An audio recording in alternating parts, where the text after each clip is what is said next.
Tu veux me mettre là? Non, c'est bien, viens par là.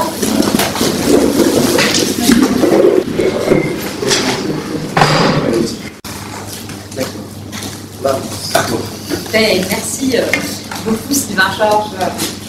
Donc on va discuter le film Les Éclats ce soir, parce que c'est sortie nationale aujourd'hui. Il m'a proposé d'animer cette discussion. C'est un honneur évidemment pour moi, entre Didier Huberman, Georges Didier Huberman à ma droite, et Sylvain Georges. Moi je suis enseignante et philosophe de formation.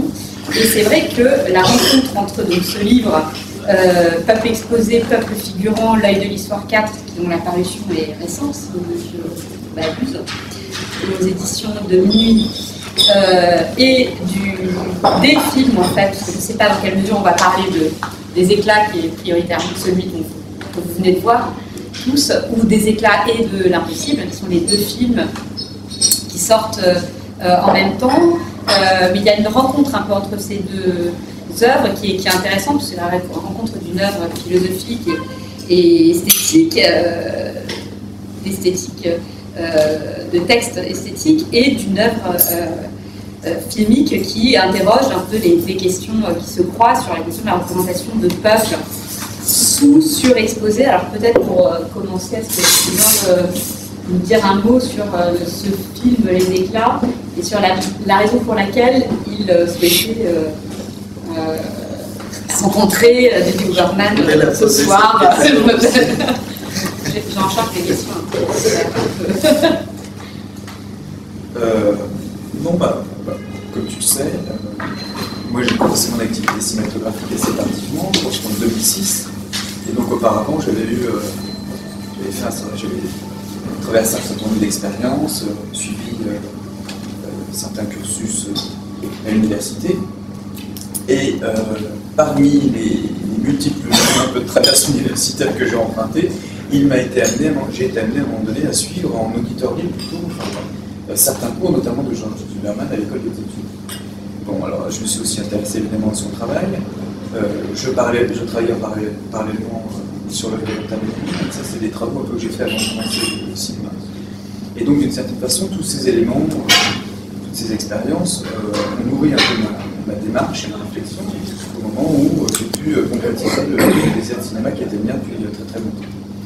Donc, bon, Les Éclats, c'est mon troisième film, je crois. Enfin, bon, je ne sais pas en termes de quantité, puisque le cinéma c'est plus un processus qui tend, enfin pour moi, qui tend ensuite à se cristalliser dans des formes et à s'arrêter à un moment donné dans une forme donnée qu'on va appeler un film, mais je fais ça de façon plus en termes de process.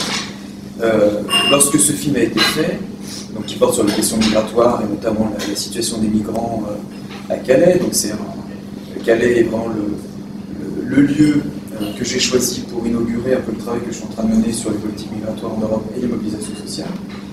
J'ai eu envie à un moment donné, puisque après que mon souci ait été de faire en sorte que ces films soient dans l'espace public, mais des espaces publics particuliers, c'est-à-dire des salles de cinéma, dans l'idée de pouvoir toucher des gens qui n'ont pas forcément accès ou bien au réseau militant, ou bien au festival, aux niches underground d'avant-garde, cinémathèque, etc. J'avais l'idée d'organiser comme ça un certain nombre de rencontres pour déplier des problématiques à partir des films, en tout cas créer des résonances comme ça entre ce que peuvent porter les films, ce sur quoi les thématiques que peuvent traiter les films, et puis l'œuvre de certaines personnes, etc. Donc là, depuis très très longtemps, déjà l'année dernière, au moment où Georges était sorti en salle, j'avais eu l'idée d'inviter Georges Didier Huberman parce que je suis avec énormément d'intérêt ses travaux. On a une grande référence commune qui est Walter Benjamin. J'aime énormément l'approche que vous avez, le travail que vous effectuez sur son œuvre, parce que c'est pas simplement comment dirais-je, c'est pas simplement de simples exégèses, comme il y en a énormément qui sont portés sur Benjamin, c'est bien l'idée de mettre Benjamin au travail, c'est bien de travailler des concepts, des problématiques qui sont présents chez Benjamin, qui ont des problématiques qu'il a pu soulever, mais qu'il ne faut pas forcément encore traiter, etc. Et vous, à partir de votre démarche, il y a une vraie cohérence. Il y a une interrogation, une mise au travail de ces concepts, voire même une réactualisation des concepts par rapport à des préoccupations qui sont liées aujourd'hui. Et donc c'est une démarche qui m'intéresse. Voilà, je dirais, parce que Benjamin comme principe actif, et d'une certaine façon, dans mon propre travail, la pensée de Benjamin est aussi extrêmement présente, non pas que je cherche à illustrer cette thèse via les signes, le cinéma, etc., mais il y a bien, enfin pour moi c'est un des penseurs en tout cas qui me nourrit énormément et qui permet d'une certaine façon de problématiser un certain nombre de questions, et aussi voire même de travailler sur la mise en forme comme ça d'interrogation que j'essaie de traduire au sein des films. Donc ça me semblait pertinent, en tout cas j'avais envie qu'on se rencontre, qu'on puisse discuter, notamment d'un certain nombre de sujets, dont une question notamment qui, plusieurs, il y en a une qui m'importe, parce que ça m'intéresserait beaucoup. Enfin, votre éclairage m'importerait. Sur quoi? On en vient directement. Ah non, mais... sur notamment la... Alors, je ne suis pas le seul cinéaste qui soit confronté à cette critique ou à cette problématique.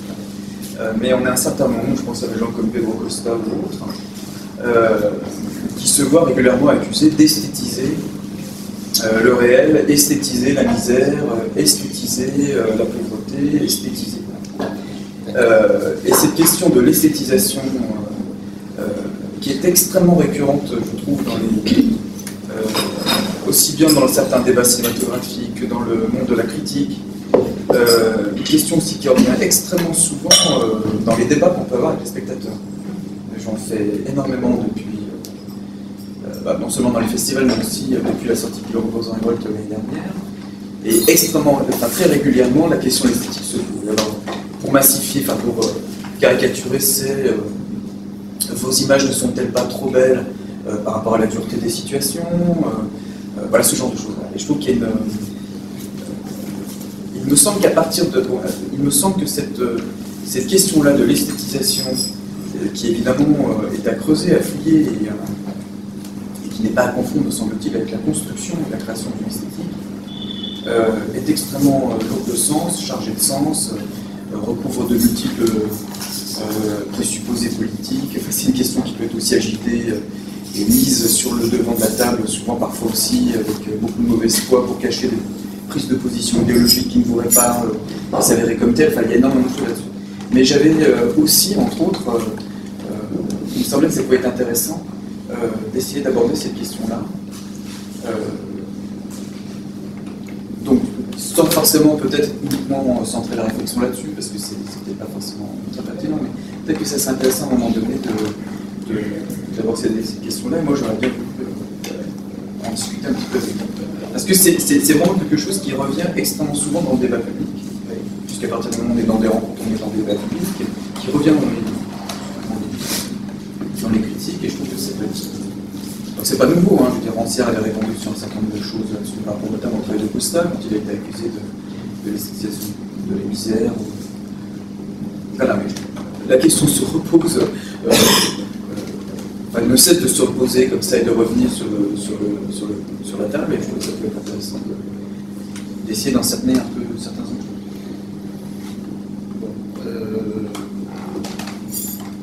D'abord, je voulais dire que ce film est suffisamment puissant et beau pour se défendre tout seul. Il n'a absolument pas besoin de moi.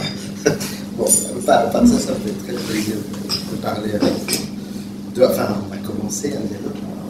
Je suis sûr que ça va. L'histoire de l'esthétisation, mais vous vous en sortirez jamais. Hein. On vous reprochera toujours, et puis il faudra faire avec. Il n'y a pas que les cinéastes qui sont taxés d'esthétisation. Je lis On peut dire qu'un des moments les plus douloureux et importants de ma vie, ça a été la même chose. C'est-à-dire que lorsque j'ai dédié un travail à des images photographiques du Sonderfondo d'Auschwitz, je me suis retrouvé avec une extrême violente polémique où on ne disait pas vous esthétisez, on disait vous êtes carrément un pervers, etc. Voilà. Simplement parce que j'avais pris au sérieux des images elles-mêmes. Il y a 4 images, enfin vous connaissez l'histoire, hein, mais peut-être pas vous, enfin je ne sais pas. Il y a 4 images qui restent de ces membres du Sonderkommando d'Auschwitz, c'est-à-dire 4 images de personnes qui entrent et vivantes et qui sortent mortes. Grosso modo, ce n'est pas les mêmes, mais je veux dire, c'est le processus qui est photographié par des prisonniers de Birkenau qui eux-mêmes se feront assassiner bientôt. Donc, ces photos sont très connues. En même temps, il y en a une qui est toujours censurée. En même temps, pratiquement, elles sont toujours recadrées. On ne réfléchit jamais sur leur forme. Et moi, j'ai pensé qu'il était très important de réfléchir sur leur forme. Donc, je me suis retrouvé dans cette polémique qui était en fait une variante et une continuation, une polémique cinématographique. Moi, je ne suis pas cinéphile professionnel. Je m'intéresse au cinéma depuis très longtemps, mais jamais je fais une chose sur le cinéma. Je pourrais dire pourquoi d'ailleurs, si vous voulez.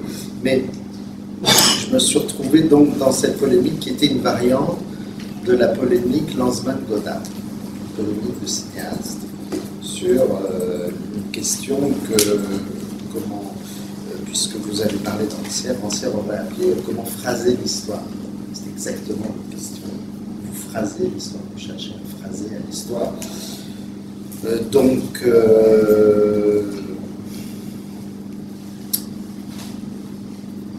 Alors, on peut répondre par plein de choses à cette question d'esthétisation. Quand même, je vais peut-être passer par un autre biais. Je reviens sur le thème de votre film. C'est un thème absolument fondamental. L'immigration. Je pense qu'on n'est pas sorti et donc ça va continuer et il faudra travailler là-dessus encore. Pour moi, ce film évoque plusieurs choses. Je ne peux pas le dissocier. Ce n'est pas du tout pour enlever votre film est absolument original, mais disons qu'il y a c'est un souci chez certains artistes dans d'autres domaines. Par exemple, Haroun Farroukhi a fait un film sur la représentation schématique des migrants. C'est un travail qui me semble très très intéressant, qui n'a rien à voir formellement avec le vôtre. Il y a quelqu'un, par exemple, en photographie, qui est Mathieu Pernaut, dont je vous avais parlé la dernière fois. Je vous ai vu depuis. C'est un type très intéressant qui a travaillé sur la jungle de Calais. Alors, dans un autre domaine, mais là aussi, ça sera des questions à poser. Fatalement, vous les poserez, je pense. Bon, c'est le jour de la sortie de ce film. On est combien, 25 voilà, si vous exposiez au jeu de paume, aujourd'hui un visage de 1000 personnes. Bon, donc, réflexion là-dessus, sur le lieu, les lieux où de telles images, de tels travaux doivent ou peuvent, ou ne doivent pas, ou doivent se méfier. Enfin, il y a des pièges partout. Donc ce travail de Mathieu Pernaut qui m'avait beaucoup intéressé parce que il a accompagné, donc il a fait une exposition avec des belles photos, entre guillemets, un petit peu grandes, un petit peu picturales, donc on peut un peu critiquer ça. En même temps, il avait vraiment, comment dire, porté une extrême attention à un type, un homme qui venait juste justement d'Afghanistan avec un périple hallucinant, et à qui en fait cet homme lui avait confié son journal avec des cartes et tout ça, il avait tout recopié, c'était très intéressant. Et je pense aussi à ce film de Laura Waddington qui est d'un tout autre, je ne sais pas si vous le connaissez, qui s'appelle Border, qui est aussi très différent de ce que vous avez fait, mais sur un sujet, enfin sur ce sujet-là, je ne me souviens plus de l'année du film de Laura Waddington. 2002. Quoi 2002. Ouais, ça doit être 2002. Et en fait, donc elle s'était entièrement tournée la nuit, avec aussi la demande qui avait été faite, qu'on ne voit jamais les visages vraiment des gens, ce qui est le principe est tout à fait différent. Mais alors, je parle du film de Laura Waddington pour deux raisons. Une raison, c'est que cette histoire de nuit, dans son film, m'avait beaucoup touché. Je l'avais convoqué, son film, sans vouloir le commenter, le juger. Moi, je ne suis pas du tout critique d'art, je n'ai pas à dire si c'est bien ou mal. Ce n'est pas la question. Simplement, ça m'avait touché beaucoup cet état de la lumière, dont on va en reparler à votre propos, parce que ce qui est quand même frappant, c'est la question de la lumière, du noir et blanc, mais surtout du noir, qui m'a beaucoup frappé. Alors là, est-ce que je suis en train d'esthétiser? Mais non, pas du tout. Et en fait,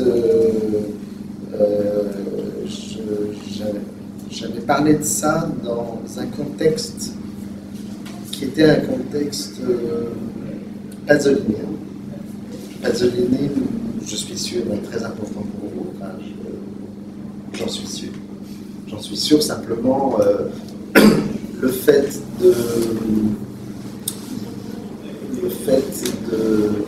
de s'approcher de la beauté de certaines personnes, dont personne par ailleurs ne veut, qu'on ne veut pas soigner, qu'on veut renvoyer chez eux.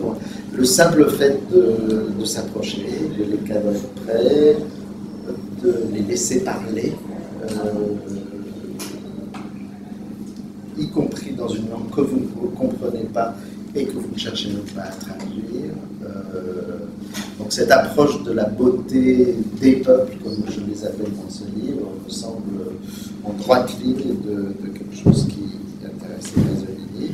Et alors cette histoire, revenons à... Donc oui, c'était ce petit livre sur les lucioles, où en effet je commentais une allégorie politique de Pasolini sur le fait que, il y a deux états de la lumière, il y a les projecteurs, c'est-à-dire Berlusconi, la télé, mais aussi les projecteurs des Miradors, etc.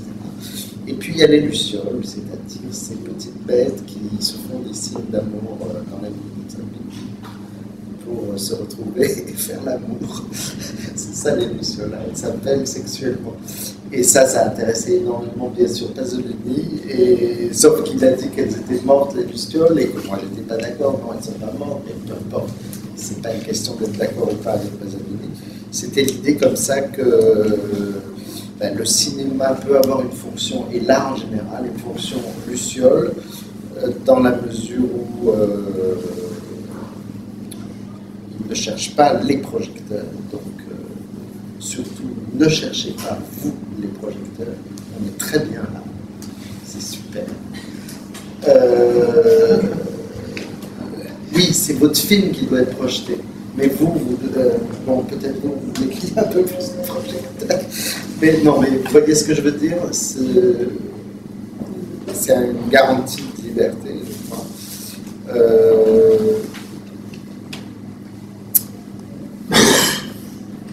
Le lien, si je peux me permettre, entre l'esthétisation entre cette critique sur l'esthétisation et la fonction luciole de l'art. Comment est-ce que vous faites Mais ça veut dire quoi, l'esthétisation? Alors, est-ce que ça peut vouloir dire il y a de la beauté? Ces gens ont une expérience de vie tellement dure qu'ils disent qu'ils sont déjà morts. Ce que dit ce type est extraordinaire. C'est je trouve d'une lucidité, mais c'est très très bien d'avoir laissé toute la longueur qui semble couper avec le rythme des éclats. Hein. Jusqu'avant, les éclats étaient assez brefs, et là, vous laissez tout le temps à la parole de cet homme. Ça, je trouve ça vraiment très très bien. La beauté en soi, la beauté n'a rien à voir avec un jugement moral. C'est pas parce qu'une chose est belle qu'elle n'est pas correcte moralement. Ça n'a rien à voir. Ce qui est immoral, c'est un certain usage qu'on peut faire de la beauté, c'est tout. Voilà, dans le livre que vous avez dans les mains, je trace une espèce d'histoire où, par exemple, je raconte que Baudelaire se trouve au milieu d'une révolution. C'était pas un révolutionnaire du tout, Baudelaire, mais il se trouve au milieu d'une révolution. Il participe avec Courbet à une sorte de samizdat, de publication pas illégale, mais enfin bon, pas officielle en tout cas, révolutionnaire, et il écrit cette phrase que je trouve vraiment extraordinaire. Un homme libre, quel qu'il soit, est plus beau que le marbre. Lui, poète, lui qui est capable de parler des marbres, lui qui est capable de se situer dans l'histoire de l'art.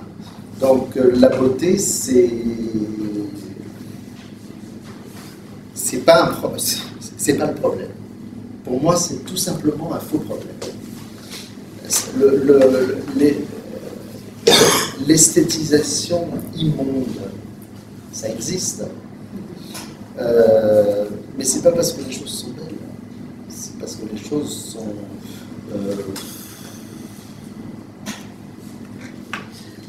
une chose que j'aime beaucoup dans votre film, c'est que vous êtes à ras de terre. Il y a un côté archéologique, hein, vous regardez beaucoup par terre. Moi, ça me rappelle aussi ma propre pratique. Je regarde beaucoup par terre. Je suis myope d'ailleurs. Et puis je suis petit et je suis courbé. Donc j'ai tendance à regarder par terre. J'ai fait un petit récit, un livre de photographie, justement sur un cheminement dans Birkenau. En fait, je regarde par terre. J'ai trouvé ça très beau dans votre film, toute cette attention à ces choses qui sont près du sol, parce que ça a à voir avec l'archéologie. Donc cette beauté, c'est la beauté de c'est celle que trouve l'archéologue, c'est celle que trouve la personne qui ose, il faudra nous expliquer comment, cadrer de très près un visage. Le type qui mange, là, qui enlève cette magnifique ça, par exemple. Moi, j'aurais une question peut-être à vous poser. C'est justement par rapport à ça. Reparlons, faisons le jeu du bien.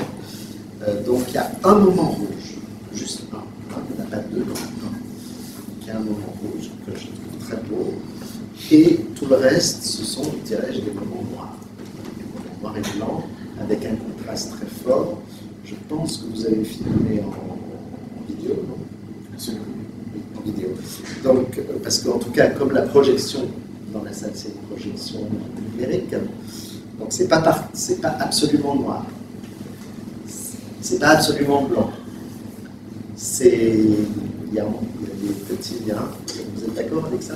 Oui, ça c'est les contraintes de ça, c'est les contraintes de la projection. Et en même temps, vous faites référence, enfin, vous appelez le tournage qui était en quoi? Il était en couleur, bien.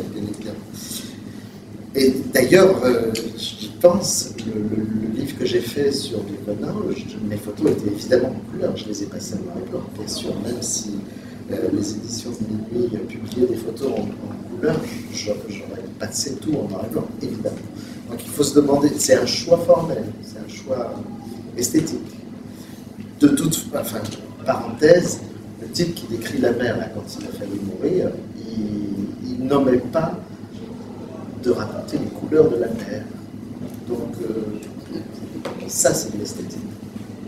Que la mer soit verte, bleue ou grise, c'est de l'esthétique, c'est-à-dire une sorte d'analyse des sensations. Parce que esthétique, ça veut dire ça. Si esthétique veut dire qu'est-ce que c'est les critères de l'art, depuis Kant et tout ça, on s'en fout complètement. Parce que d'ailleurs, il n'y a pas que l'art dans la vie, hein, il y a des choses aussi.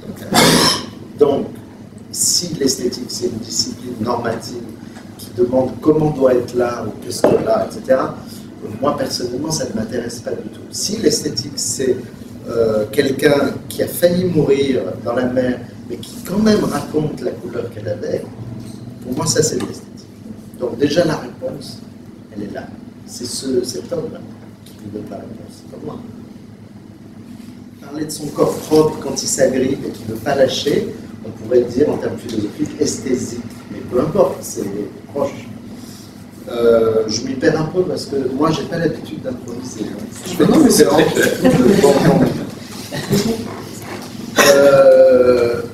Je reviens sur quelque chose. Ah oui, voilà, c'est là où je vais essayer de resserrer. Je reviens. Dans ce livre, je raconte une histoire qui est la façon dont certains artistes, Kahlo, Rembrandt, parce que moi je m'en fous comme je dis, je suis pas cinéphile. Disons que mes références fondamentales, c'est Benjamin, comme vous l'avez dit, et c'est Ali Warburg, et aussi bien Benjamin que Warburg sont des gens qui recroisent constamment les différents médiums. Constamment. Donc je parle de Rembrandt, de Jacques Kahlo, de Goya, de la photographie documentaire, Walker Evans, Zander, etc.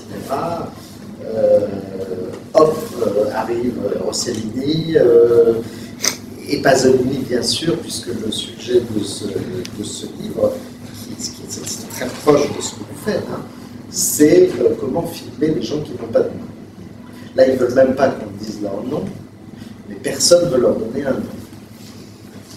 Ce qui va de pair avec le fait qu'on ne leur donne pas la parole. Ce qui est exactement le sujet de Benjamin. Non seulement, je ne parle pas du Benjamin qui parle seulement du cinéma, je parle du Benjamin qui parle de l'histoire. Parce que vous faites un bout d'histoire. C'est très très important. Ce que vous faites là, c'est aussi quelque chose d'important pour l'histoire. Vous êtes historien à votre façon, et d'ailleurs, vous avez entendu Godard parler de l'histoire, de Michelet comme monteur, et que le fait que l'histoire est un art, donc vous êtes en plein là-dedans, et donc Benjamin dit l'objet de l'histoire, ce qu'il appelle la tradition des opprimés, l'objet de l'histoire, ce sont les Namen Losel, les gens qui n'ont pas de nom, les gens privés de nom. Donc c'est ce que vous faites. Donc ça me semble très important. Maintenant, la question, c'est, je reviens sur ce noir. Ce noir est une référence. Ce noir est une, comment pourrais-je dire, quelque chose qui, d'une certaine façon, montre déjà ce que l'on voit comme si c'était dans une distance temporelle. Et puis aussi, l'accentuation des contrastes. Hein, je pense que vous avez beaucoup travaillé là-dessus. Ça me dit quelque chose. C'est pas Pasolini. Pasolini, c'est plus gris. Mais vous pourriez nous dire pourquoi vous avez... Mais alors moi, il n'y a pas du tout en dessous, Richard, parce que je trouve que c'est un choix parfaitement... bon, on reparlera des bourgeois de Calais et tout ça, qui sont très très important aussi. C'est fantastique. Bon, cette histoire de noir m'intéresse beaucoup.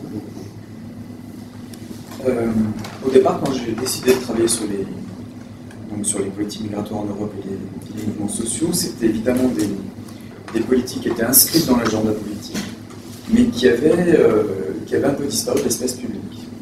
Alors moi, je l'ai plutôt abordé via la problématique des sans-papiers que j'avais abordé de très très loin en 1995. J'avais assisté comme ça un peu au mouvement des sans-papiers, j'avais été à un moment donné un peu présent, notamment sur une action à la cartoucherie, lorsque le Tête du Soleil les avait hébergés via d'autres chemins. À un moment donné, je me suis retrouvé là-bas. C'est comme ça que j'ai... Et ensuite, en fait, je ne sais pas si vous vous souvenez, mais pendant une dizaine d'années, il y a une espèce de blackout total entre 1995 et 2005 sur la question des sans-papiers. Quand j'ai commencé à travailler, tout le monde me disait oui, le drame des sans-papiers, c'est qu'ils sont passés de mode. Alors pour autant, on n'en parlait pas trop dans l'espace public, pour autant, ça ne voulait pas dire qu'ils n'étaient pas inscrits dans l'agenda politique. Et je ne sais combien de lois sur l'immigration faites par Nicolas Sarkozy alors qu'il était ministre de l'Intérieur à l'époque, etc. Et quand j'ai démarré mon travail, je me suis dit je vais commencer mon activité cinématographique sur ces politiques-là. C'est-à-dire, il m'importait de travailler sur la figure de l'étranger, sur la question migratoire. Ça me semblait un angle d'attaque assez intéressant, un indicateur intéressant en fait, sur l'état des sociétés occidentales aujourd'hui. Bon, puis en plus, évidemment, comme tout à chacun, évidemment, l'histoire de chacun est traversée par l'immigration d'une certaine façon. C'est une façon aussi de parler c'est aussi une façon de parler de politique publique, mais aussi de choses qui touchent tout à chacun. Alors, il y avait une espèce de placard, il y avait quand même un certain nombre de représentations qui étaient véhiculées, par exemple sur la question de Calais, il y avait quelques documentaires qui avaient été faits, il y avait des reportages, des news, des choses comme ça qui étaient faites sur la question migratoire, d'une certaine façon. Mais moi, j'étais pas véritablement satisfait en fait, des représentations qui étaient données de ces questions-là. Alors, je me répète un peu parce que j'ai été amené à parler de ça, mais c'est d'ailleurs par exemple ou bien les représentations se faisaient un peu le relais du pouvoir dominant, du pouvoir politique, hein, qui tombait un peu à stigmatiser, un peu criminaliser les personnes migrantes sans papier. Surtout, ça coïncide évidemment avec le retour de la droite, mais de la droite dure et décomplexée. Hein. À partir de la réélection de Chirac, il y a une espèce de droite extrêmement décomplexée, comme ça, qui s'affirmait de façon extrêmement violente. Et on a eu après vraiment l'espèce de... Non, bien après Pasqua, c'est-à-dire à partir du moment où Le Pen s'est retrouvé au second tour, Chirac a été réélu, et là, moi je trouve que la droite réélue avec une espèce de blanc-seing, et là je trouve que c'est une droite très décomplexée qui s'affirmait, et vraiment émerger comme ça des positions politiques et qui n'ont rien à envier d'une certaine façon avec certaines prises de position des années 30, par exemple. Je dis ça sans faire d'amalgame, mais c'est vraiment une connexion qu'on peut établir. Alors, certains, après, chercheurs, je pense à Jérôme Valu, le réseau Terra, ou aussi le politique de cette France-là, d'Alain Fassin, ont été jusqu'à parler de xénophobie d'État, etc. Donc il y a des choses comme ça. Vous allez parler de ça bientôt, je crois, avec Eric Fassin. Oui, vendredi prochain, dans 2 jours, Eric Fassin viendra et on va reparler de ça. Donc c'est d'autant plus important qu'il est intéressant qu'on a aujourd'hui un changement de gouvernement. Donc on va essayer de travailler cette question. Enfin bref, donc il y avait des politiques comme ça qui étaient extrêmement bien. Il m'importait d'essayer de travailler sur ces sujets-là. Parce que les représentations qui étaient... Alors, pour 2 choses, d'abord parce qu'il m'intéressait de comprendre, c'est-à-dire quelles étaient ces politiques, comment elles fonctionnaient, comment elles s'appliquaient sur le terrain, quels étaient les dispositifs chargés de les appliquer, les conséquences sur les personnes, comment les personnes aussi étaient à la fois marquées par ces politiques-là, par le corps, etc., mais aussi pouvaient réagir. C'est-à-dire développer, définir des lignes de fuite, au sens de l'usage du terme, des stratégies de résistance, donc faire œuvre de connaissance d'une certaine façon.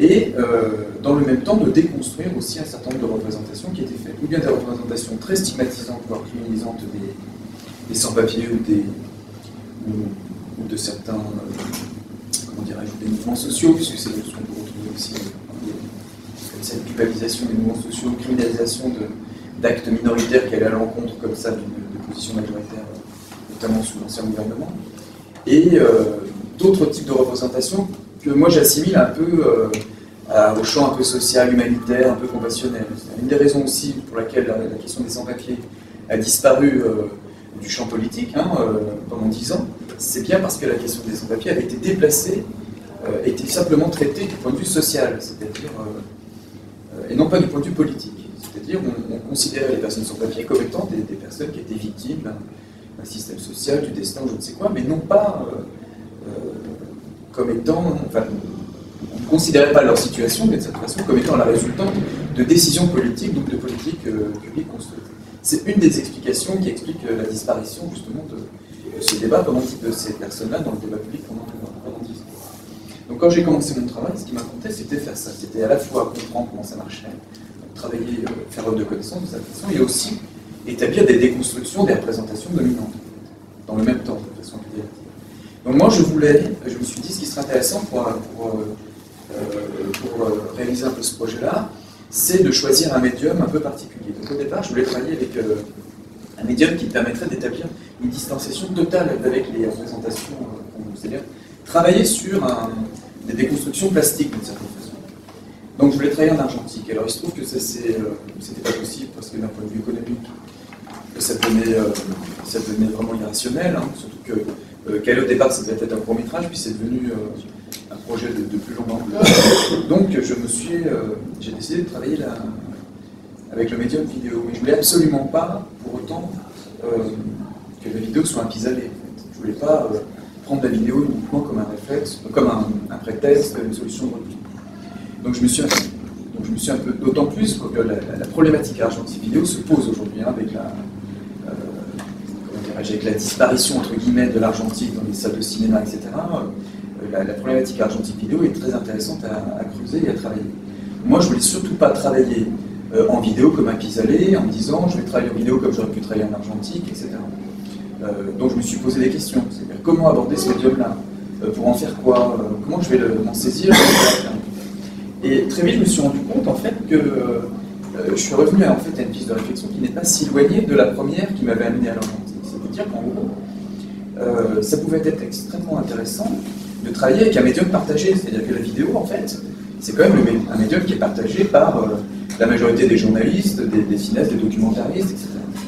Alors je me suis dit, pourquoi ne pas utiliser ce médium partagé, quand bien même la démarche est différente, les modes de production sont différents, la posture est différente, le projet est différent, mais au niveau même de l'outil, du médium utilisé, pourquoi ne pas travailler à partir d'un médium partagé et ensuite réaliser un projet en travaillant sur les ressources mêmes aussi du médium, c'est-à-dire en faisant œuvre de connaissance, en produisant de la connaissance et en établissant des déconstructions plastiques via le travail plastique du médium, la recherche, l'exploration du médium. Donc le noir et blanc, c'est une des ressources, des puissances en fait du médium que j'ai utilisé, qu'on aurait pu retrouver aussi avec l'argentique, mais il se trouve qu'on peut aussi le trouver. Évidemment, on peut le trouver en vidéo. Donc j'ai tourné en vidéo couleur, c'est-à-dire j'ai vraiment joué le jeu. J'aurais pu tourner en vidéo noir et blanc, j'aurais pu à la prise de vue travailler directement noir et blanc. Et vous avez tout travaillé après coup. Voilà, tout est fait au montage. Mais sur le principe, je me suis dit, on va pousser ce parti pris jusqu'au bout. C'est-à-dire qu'on va travailler, parce que j'aurais pu évidemment filmer en noir et blanc, en vidéo, mais noir et blanc. Donc j'ai décidé de garder cette idée-là et de travailler avec le médium en couleur. Donc j'ai filmé quelque chose comme ça.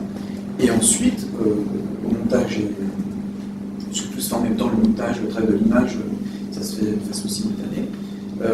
J'ai commencé à explorer après un certain nombre de ressources, les puissances du médium. C'est la migration parfois de certaines techniques qui mettent de l'argentique, notamment des avant-gardes des années 20, donc c'est évidemment ralenti, image arrêtée, et des choses qui sont un peu plus différentes maintenant, que je suis en train d'expérimenter sur des duplications d'images, des choses comme ça. Mais au départ, c'est un petit peu ça, c'est-à-dire le noir et blanc crée une espèce de distanciation totale avec les représentations qui sont faites, et dans le même temps, c'est évidemment travailler sur une espèce de dialectique du proche et du lointain, parce qu'on crée une distanciation avec les représentations qui sont faites, donc en créant la distance, on s'en rapproche d'autant plus, c'est-à-dire que la distance permet aussi de se rapprocher, d'établir un rapport critique. C'est aussi une façon, alors c'est une façon après aussi de jouer sur des stéréotypes, un peu, c'est-à-dire que le noir et blanc est utilisé depuis, vous êtes mieux placé pour le dire, dans le travail artistique, pictural ou autre, depuis extrêmement longtemps. Pour autant, aujourd'hui, il est vraiment, notamment au cinéma et en télé, il est extrêmement connoté. C'est-à-dire que très bizarrement, c'est une vision très simpliste, mais le noir et blanc s'est associé à l'archive, à des époques qui sont extrêmement révolues, etc. C'est quasiment, c'est une doxa aujourd'hui. Hein. C'est pas trop caricatural, je trouve que de le dire. Donc ça me semble intéressant, du coup, de renverser la dialectique, c'est-à-dire de jouer sur le stéréotype, de travailler sur des événements qui participent de l'extrême contemporain, et de renverser la dialectique. On travaille sur des événements qui participent de l'extrême contemporain, et dans la perception première, en tous les cas, la perception dominante, ça apparaîtrait pour des faits révolus. C'est une façon aussi, évidemment, d'établir un regard critique sur à la fois l'époque présente, et dans le même temps aussi d'établir des connexions avec le temps long, c'est-à-dire de rompre aussi avec, qu'on le veuille ou non, le mythe du progrès, c'est le mythe du progrès est battu en brèche dans le domaine des sciences humaines, mais ce sont des catégories, c'est c'est un élément qui est extrêmement présent encore dans la vie de tous les jours, dans la façon dont la société fonctionne. Et évidemment, c'est un levier qui est utilisé par le pouvoir en place.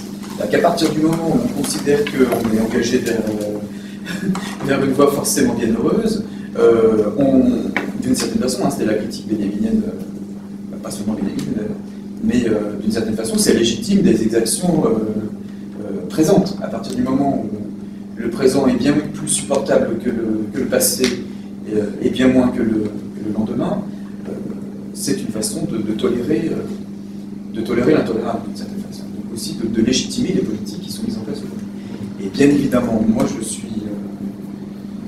prends le contre-pied de tout ça. Donc il y a le noir et blanc, c'est une façon aussi de travailler sur la philosophie de l'histoire de Benjamin d'une certaine façon. C'est-à-dire qu'on rompt le progrès, on crée,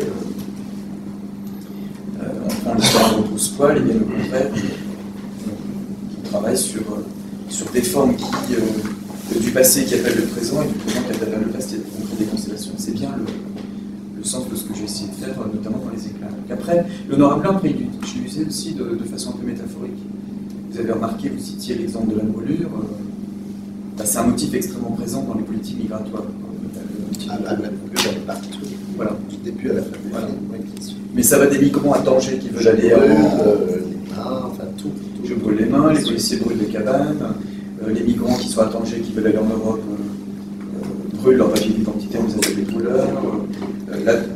D'ailleurs, le titre est très beau, puisque éclat en français, c'est dur à traduire en anglais, parce que le mot éclat en français veut dire au moins deux choses, c'est-à-dire un bout de quelque chose qui est cassé, ou un fragment, donc c'est aussi la structure de votre film, et puis en même temps, ça veut dire quelque chose qui est en train de brûler. Quelque chose qui est en train de brûler. Oui, il y a quelqu'un qui le dit. Oui, quelqu'un. Et donc la couleur, c'est... Non, on ne va pas monopoliser tout non, à l'heure. Bah si, c'est...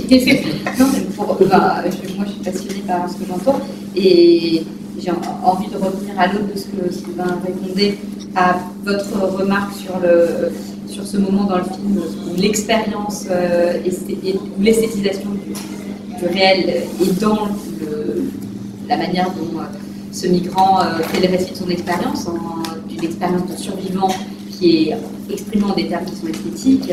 La mer était grise pour dire la situation de danger, parce qu'il me semble qu'on est là à un nœud intéressant et que en fait je me demande si là le noir et blanc justement et la durée, c'est deux éléments aussi de mise en scène, ça c'est dans un moment du film où l'homme est devenu parlant et c'est l'objet d'une construction mise en scène, c'est-à-dire ce rapport de donner la parole, de rendre les hommes parlants, il me semble, fait l'objet d'une mise en scène donc, sur laquelle ce serait peut-être intéressant de revenir dans la perspective de l'esthétisation.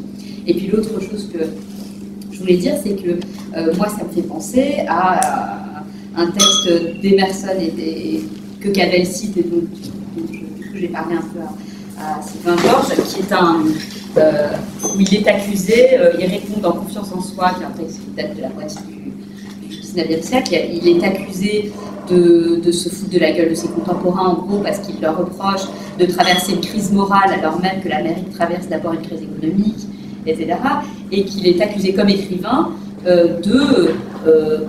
des gens qui lui répondent justement qu'il accuse exactement la critique d'esthétisation en lui disant enfin, pourquoi n'aidez-vous pas les pauvres autour de vous plutôt que de faire de la morale, cet enjeu de moralisation qui est compris dans la critique d'esthétisation, et plutôt que de faire la morale avec nos contemporains. Et il répond, et je cite, parce qu'elle juste c'est cité par Cavell, et il répond ne me parlez pas comme je l'ai fait aujourd'hui, comme l'a fait aujourd'hui un brave homme, de l'obligation que je suis d'améliorer la situation de tous les pauvres.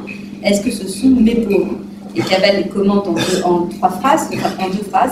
Ce n'est pas moi qui les rends pauvres ou qui les maintient dans la pauvreté, et pour autant que je puisse améliorer la situation d'un pauvre quel qu'il soit, c'est seulement en répondant à l'appel de mon génie que je peux le faire. Et en fait, pour Cavell, c'est lié à la question de l'accusation que Walker Evans justement affrontait, également d'esthétiser la souffrance humaine. ou de la transcendantaliser. Et juste avant, il dit c'est là un risque que doit encourir tout art sérieux qui s'ouvre à la souffrance de son temps.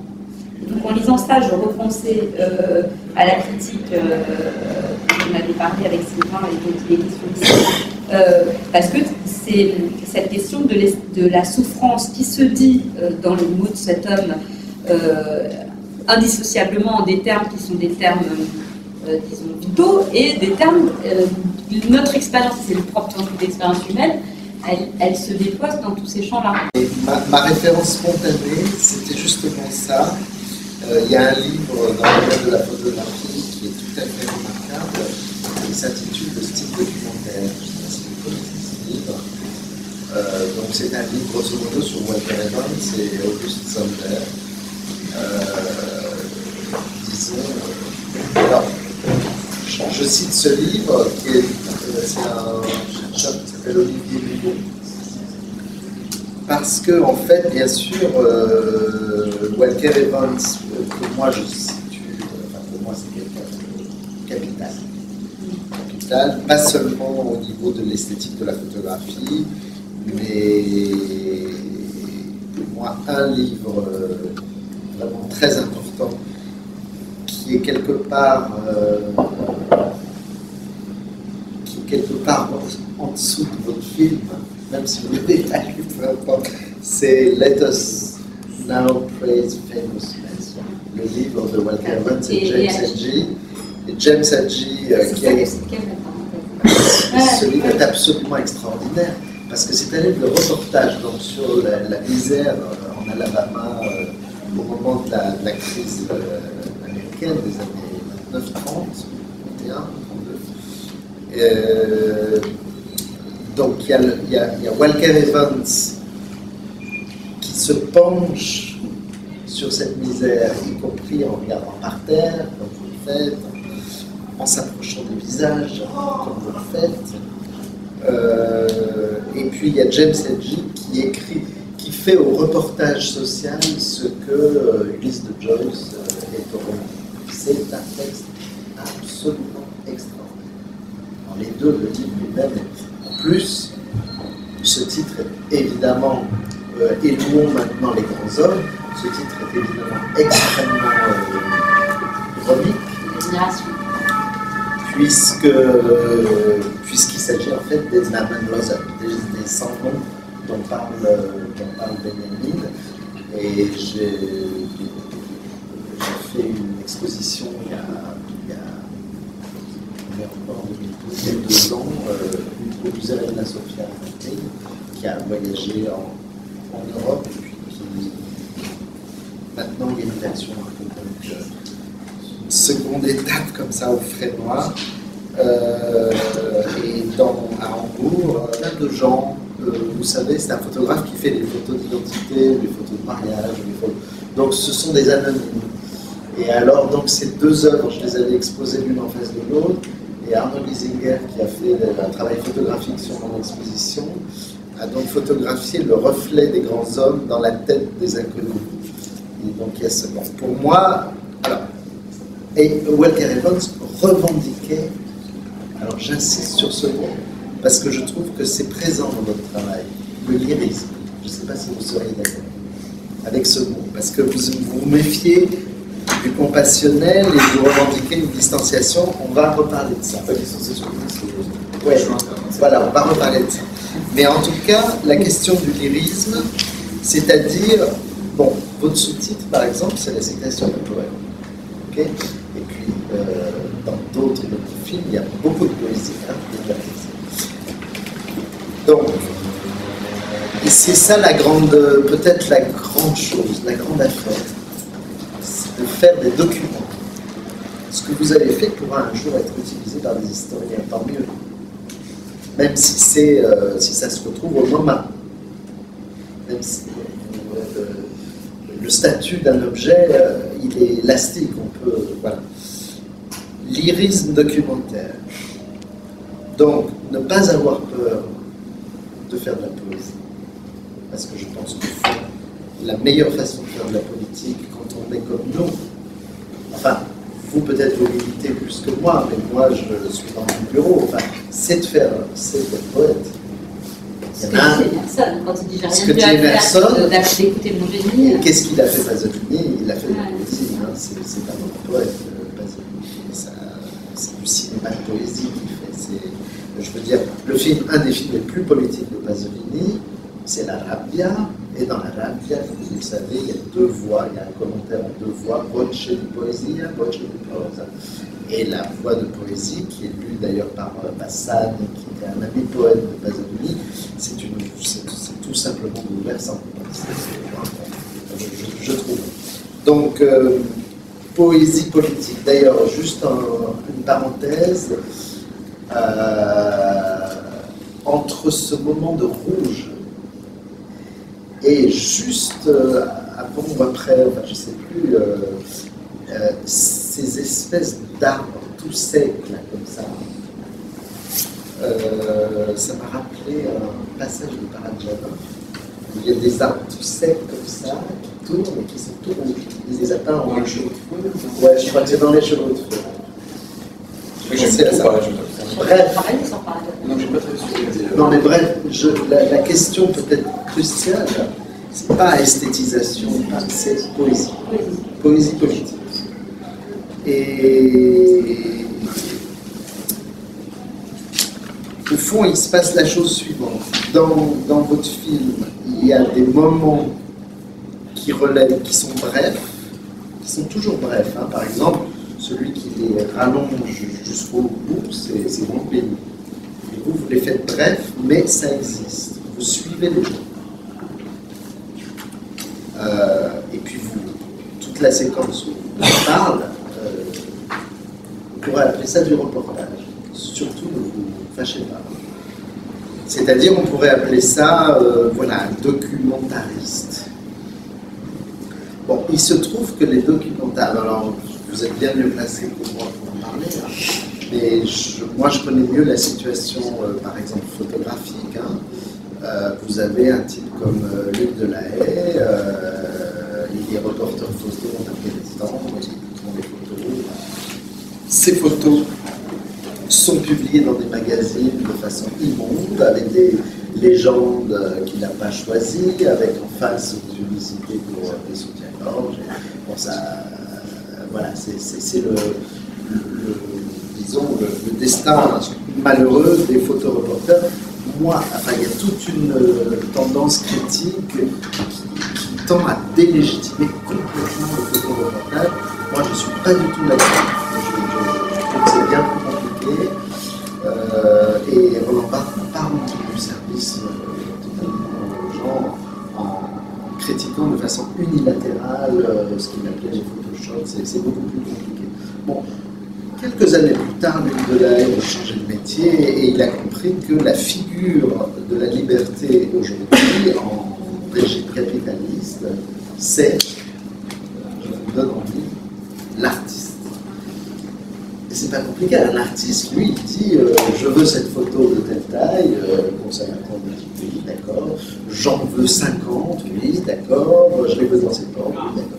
Donc l'artiste est la figure absolue de la souveraineté aujourd'hui.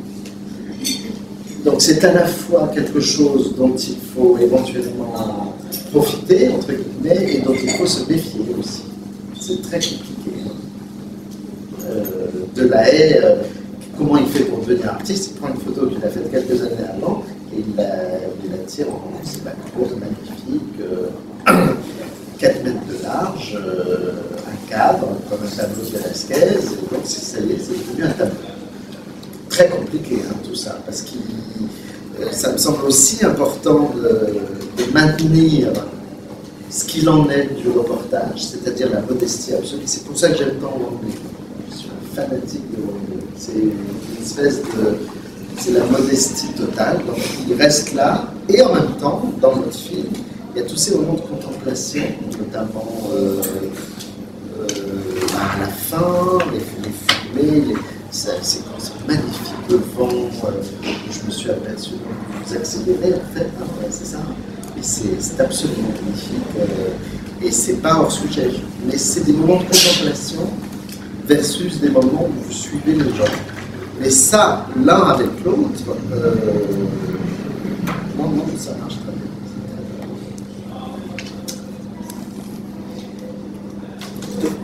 Ouais, vous avez sûrement des questions.